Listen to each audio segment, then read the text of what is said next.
Hi, I'm Adam Sandman from Inflectra. Welcome to InflectraCon. I hope you have a wonderful conference. This is my keynote. I'm going to be talking about our industry, what we've been doing the last year at the company, and also the plans we have for the year ahead. So first of all, let's look back at the year in review. There have been three big trends this year we've noticed. The first is a tectonic shift in the industry.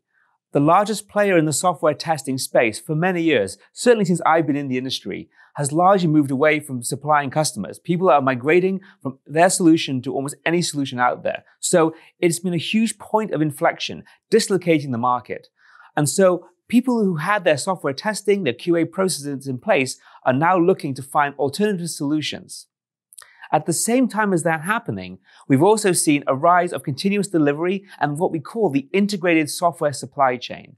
Customers in one company are delivering software components faster using continuous deployment, continuous integration, agile development methodologies, and DevOps. And they're delivering that software faster to other companies who in turn are delivering it to their customers even faster. But whilst we have this integrated worldwide supply chain of software that's speeding things up, in the other direction, the other major trend we've seen is the rise of regulation and compliance concerns. Things like GDPR and other engineering safety practices are becoming more prevalent in the software industry. In the past, you could just write software and release it faster, and no one cared. But now, you've seen in the news privacy concerns and safety concerns where software is being used in critical systems like aviation, is meaning that you can't just define requirements and release software. Then that's it. You have to also think about the compliance, the reporting, and the traceability that goes with that. Software is becoming a public safety, and therefore you have to treat it that way. And what we're seeing is therefore the industry that was formerly focusing on fast startups that would go release software quickly, and then you had life sciences and aerospace and hospitals and power stations that had a very regulated way of releasing software. Well, that regulation and compliance is actually moving into other industries, partly because of GDPR and other privacy laws, but also consumers are becoming a lot more skeptical and more demanding of their software. Whether it's embedded systems in your refrigerator, you expect that software has been tested and you're not testing it as the user.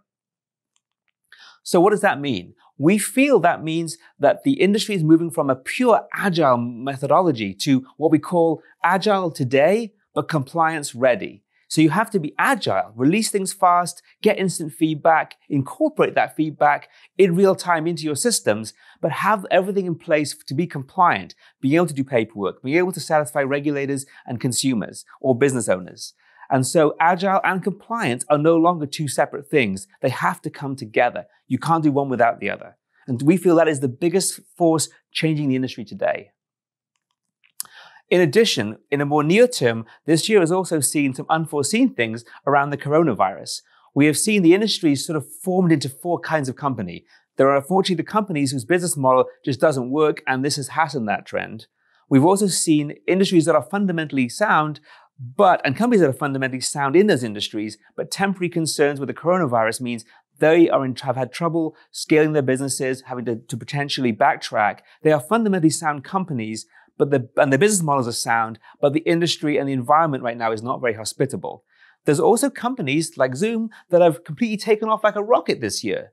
I mean, the coronavirus has moved everyone to online working, online ordering. So there are definitely industries and businesses where the COVID has really impacted their business in a positive way. And then lastly, there are companies that are basically powered through. A lot of software companies, and we're really in this category ourselves as well. These are companies that have not been positively affected and not massively negatively affected overall by the coronavirus. So we have found that our business has become stable. What we have found, though, there are some tectonic shifts this year which have accelerated trends we've seen before. Firstly, the shift towards consolidating tools. When everyone's working remotely, there's a need to have everyone on the same platform. So we've seen customers of ours become very strategic. And if our tool is the dominant platform, if they're using SparrowPlan to run their business, they're using that for more parts of their business. And unfortunately, there are some smaller customers that maybe were using other tools more dominantly, and we were more of an add-on for one department. So then we may lose that business. So we have seen this reshuffling.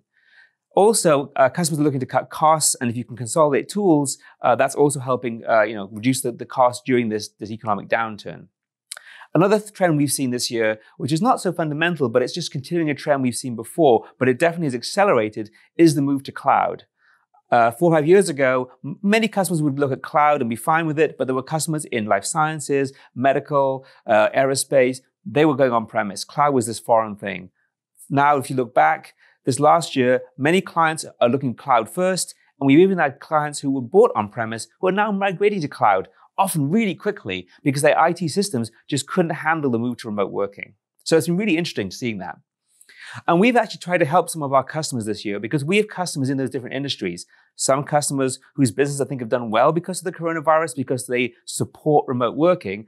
Other customers in travel and hospitality that are maybe not in such a good space, or in medical where there isn't so much elective surgery being done. So we've put financial incentives in place to help our customers get through some of these bad times so that, that we're there for them in the long term, and we hope they will be there for us in the long term.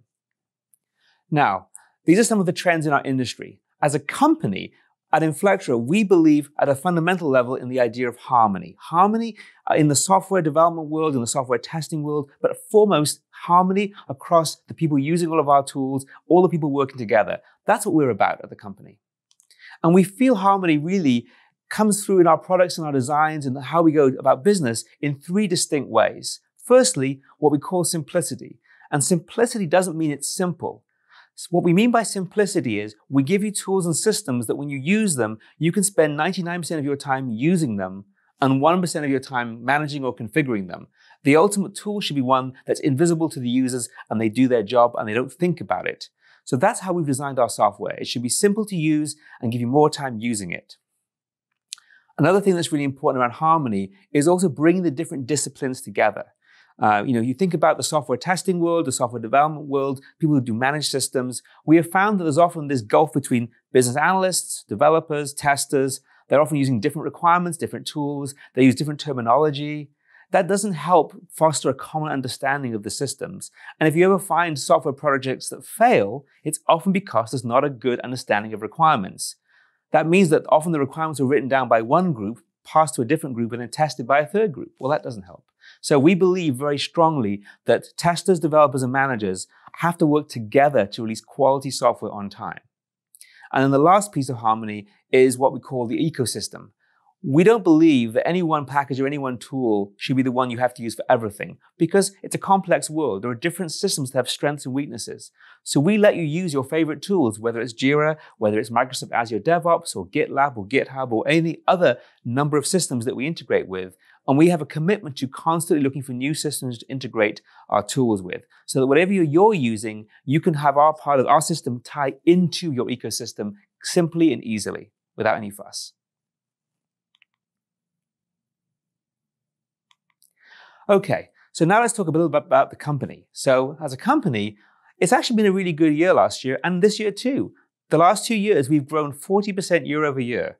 And we've done that by improving customer satisfaction and also by increasing the range of functionality. We released Spira Plan, which is a new product that helps larger organizations really manage their enterprise systems. We also realized that some of our larger customers needed more assistance than they were getting just through our support channels, but they needed assistance that probably wasn't yet large enough in scope that one of our consulting partners would help or be able to help. And so we launched the Inflectra Implementation Services division to be able to actually offer more customized training, consulting, migration support. Some of these services really help companies get going where they fall in the cracks between a solution partner and customer support, which we still have, of course, have a great commitment to our partners and customer support, but this acts as the glue to help give you a continuum from customer support all the way through to full service consulting. And as part of that, we've also realized that test automation is something where people really need to get their hands dirty and really see it in action to be successful. We want people to use our software, not it to be shelfware. And so therefore, we released also a Rapise Quick Start package, which is part of our implementation services. So that when you start using Rapise, you get your first 10 tests written and you get assistance getting up and running. On the product side, despite all the challenges in the wider industry and the wider world, we've maintained our monthly release cadence for both Rapise and Spira. Our customer support has been functioning the whole time since this has happened. And in addition, we've tried to help customers get onto our platform more easily during this time by providing more self-service tools, things like Practice Test and Q-Test, other tools that are out there, helping people move more seamlessly onto the Spira platform. And as I mentioned at the beginning of this talk, we have seen this tectonic shift away from the tool known as ALM that a lot of people use in the industry. We've moved over 1 million requirements this year alone from different customers from ALM into Spira. Now, on the product side, we have released for each of our different constituencies lots of functionality. So for the testers, first of all, we've helped with improving the browser support in our automation testing tools. We've released a capture tool for exploratory testing called Spira Capture. We've also improved the repeat support for ERP packages like SAP, SAP HANA, and Microsoft Dynamics 365.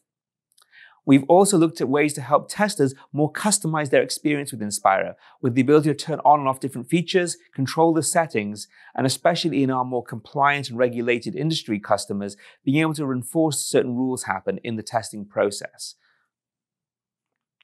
For developers, we've also integrated with a lot of different tools. For example, the integration with Tortoise SVN and Tortoise Git introduced better integration with the Git DevOps supply chain. So you can see in your DevOps toolchain and your pipeline, you can see your user stories, you can see where they're being built, where they've been deployed, and they're all tied back to your user stories and requirements, giving you that visibility from requirements all the way through to the final product. And then lastly, for developers, we've also increased our Tara Vault hosting service, which is a Git and Subversion hosting service. We've made it free and unlimited repositories, unlimited size, a limited number of users. So if you have Spira Plan or Spira Team or Spira Test, you can have Tara Vault to actually have hosting of all your source code. Again, during this time with the pandemic, we've seen a lot of people move to the cloud. We've made the hosting of code in the cloud even easier and more affordable. For managers, a lot of the functionality this year was focused on helping you scale your business. In Spira Plan, we added program and portfolio management. We've added baselining support so you can track the changes of all your requirements and test cases and be able to improve your compliance. We've also improved planning enhancements for those doing Agile projects, specifically Kanban. We've added work in progress limits. So whatever your flavor of Agile, whether it's big scaled Agile or it's Kanban or Scrum, we've improved the support in Spira to help you work the way you want to work. And as I'm sure you're aware, security is a huge issue in the industry. Single sign-on and security on authentication is a huge thing. We released the support for OAuth and single sign-on with support for multiple different tools like Okta, Microsoft ADFS, and Azure AD. So whatever your authentication system and your security, Spira can plug right into it. Now, it's all great having wonderful products, but what really warms my heart and makes me feel really proud, of being an Inflectra is customer satisfaction and hearing back from the field. What is the feedback we're hearing? Well, the amazing news this year, and it's right off the press, was Infotech, a analyst firm, rated Spira Team a leader in their data quadrant, and in fact, not just a leader, but the leader. We were rated the most highest on functionality and innovation, and also on customer service. So top of the pack against many other competitors like Jira and Azure DevOps and Rally and a whole bunch of other people. So it really, really was impressive that this year we captured the top spot, thanks to our customers writing reviews of our software and telling them their experiences. So we thank you, our customers. In addition to the top metric, we were also ranked first in customers' likelihood to recommend to the other people, which is amazing. And referrals are a huge part of our business, so we appreciate that. Also, we were ranked 97% amongst products that people plan to renew. That's great. Makes everyone's job easier too. And then lastly, we were in the top 3 for value to price satisfaction, again, out of many different tools. So those 3, I think, really say why I'm so proud of the tools we have and the team we have. And hopefully our customers, seeing that. And in fact, not just Infotech, but other analysts have said in their reviews some really amazing things I'd like to read to you. First of all, G2 Crowd, they do their annual reports. They said Spira was the top 3 highest rated ILM out of any tool. It was listed as a high performer in the ALM quadrant. And then Gartner, we were rated in the Gartner Magic Quadrant, and in their Peer Insights program, Gartner said the product is solid and will be the next big thing. So it doesn't get better than that. So I, again, thank our analysts for covering us and giving us good feedback, but also these nice things that help us realize the great work we're doing. And of course, analysts are one thing, but what's most important for me are customers, the people using our software. And so I've got 2 testimonials I'd like to read out to you. First of all, Capitec Bank in South Africa, they've been a customer with us for many years. And they wrote to us to say that they fully believe that Spira is one of, if not the greatest testing tool on the market. That's wonderful. And ProTech Associates, they use our test automation tool, Repease, and they wrote that the Inflectra Repease team treated us as partners and went the extra mile in their training. And they found that they were looking at other tools to use for automation, and they chose Repease, and they've been so happy they made that choice. So thank you, Capitec, and thank you, ProTech Associates. So, what about the future? The future, of course, is unknown, as has been said by many people wiser than me. So these are the plans we have, and the plans always change based on the reality. But one of the things we realize is that even though the world is uncertain, we want to think about the world to help us guide in that world of uncertainty. And this is to guide you a little bit about where we're going so that you can make some plans in the year ahead. First of all, we're introducing what we call the T model. And the T model is how we think about functionality and how it applies to our customers. The first thing is we're seeing a move towards customers consolidating their systems, larger customers who need more functionality, the ability to manage larger projects, more partners, more clients, more vendors. And so we want to add functionality into the Spira and Repease platforms that handles that breadth of clients' needs.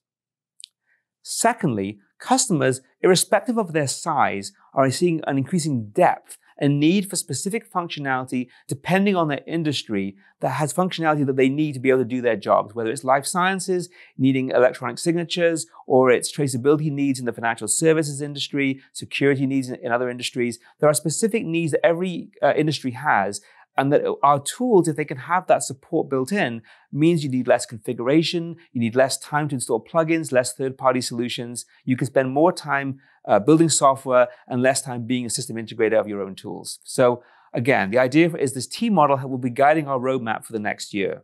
And some examples of what's going to be coming. On the breadth side of things, we're going to be extending the functionality we have around programs and portfolio management. Enterprise resource management's coming in. We're going to be adding time tracking and also analytics and reporting to use all that data that we have in the system to help do more predictive analytics. We're also going to be adding an extensibility framework so our partners and customers can extend the system as needed to be able to integrate more easily. On the depth side of things, we're adding more functionality for different industries. Some highlights will be enhanced baselining support for people who have to do requirements and test cases baselining. A lot of engineering clients need that to be able to manage all their different systems and the different versions. We're going to have a review center that will help people in the life science industry handle their CFR Part 11 compliance more easily. We're also going to have pre-built industry templates for different industries and different solutions so you can get going faster with the system. On the automation side, we already have support for Microsoft Dynamics 365 and AX. We're also adding more support for SAP HANA and Fiori, and also we're looking at adding support for Oracle ERP as well, which will cover all the major ERP platforms.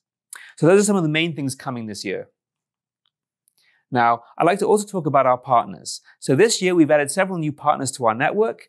First of all, we have Infosys, and then MVP Software Solutions, Critical Logic, Avalanche Labs, and Wessex Testing Solutions Limited. Thank you so much for joining our partner network. Some of them are here this week at InflectraCon. Go visit their booth. In addition to the new partners, we also want to say thank you to some of our really good partners. And our top 3 partners this year, in no particular order, are Coveris, who've helped us with our HPE deal and help us integrating Spira into DevOps pipelines. PTA in Germany, who've helped us work on several large deals, including Ryan Energy and several other clients in Germany and the German-speaking regions of the world. They've been a partner with us for over 10 years. We love working with PTA, and we love working with Coveris as well. And then thirdly, Mortov in Hungary. They've delivered some of the largest clients to us, Hungarian Post, Hungarian National Bank, OTP Bank, Hungarian Telegraph. So over the many years, we've got a good relationship with Mortov in Hungary. And hopefully when this is all over, we'll get to visit some of these partners and in person. But thank you for coming to InflectraCon and supporting us. And in addition, if you know of anyone who wants to be a partner, if you want to become a partner, please reach out to us during the event. Our partner manager, Jessica Moore, is at InflectraCon. We're open to new partnerships, whether you're in a specific industry or solution, some third-party tool that you think would integrate nicely in our platform, or there's a part of the world where you think you could really add value, you've got a lot of customers who are looking for solutions like ours, reach out to us. We're always open to new partnerships. We're friendly and approachable, and we really want to help you succeed. So we've talked a lot about the industry and about software and about our success. And one of the most important things I think in life is when things are going well for a company, you should always give back. And so we've had a good couple of years, as I mentioned. And so we've made a strong effort to give back to the community. And there are many ways we've done this, but one of the things I'd like to highlight is what we call the Inflectra Global Technology Initiative. And we launched it last year. And what it does is it puts one of our company core values, second acts, into practice. And this program is open to any educational institution out there that is looking to help teach students in modern software development and primarily software testing practices. And our biggest success to date has been with the Coda program in Argentina. I got to visit last year and meet with some of the students. Over 200 students went through this program and learned how to do test management, how to do manual testing, how to do test automation, and how to do performance testing. And at the end of that year-long program, they came out with a diploma, and many of them have gotten jobs in high-tech companies in Argentina, major Fortune 500 companies out there as well. Many people have reached out to us to thank us. But really, the biggest fact is just seeing these success stories. People who may have had jobs outside of technology, never thought of a career in technology, who've able to get into the technology space and have transformed their lives. So if you're an educational institution or you know of someone who works in one and feel like we could help with that, reach out to us. We really want to help. We give our software away, we give some training away, we help the program succeed, and we really want to make this a thing that will help other students in other countries around the world. Now, I want to give some thanks to people because this is not, I'm standing here doing this keynote, but I really want to give some thanks to some people that put this all together. So this has been an amazing event, InflectraCon. It's our first ever virtual conference. It's our first conference worldwide in such a way, and we really couldn't have pulled it off without a lot of people. So first of all, I'd like to thank our sponsors. You know who you are. We love working with you. Thank you so much for helping us put on this event. Sending in the videos, the talks, making this such a great community event, all the practitioners who've helped out. So thank you, our sponsors. If you're watching this, please, could you go to the sponsor booth in the expo, click on a sponsor, interact with them. Without their support, this couldn't have happened. So please go visit them and learn more about what they do. Also, I'd like to thank the InflectraCon team here at Inflectra. Alexi, Dennis, Elise, Jessica, Kajal, Mike, Simon, Shriram, Tara, Teresa, and Taya. Without you and your support, we wouldn't have the videos, we wouldn't have the environment, the platform. None of this would have been possible without you. So thanks so much for helping us put on this amazing event during a pandemic. It's truly awesome and humbling for me.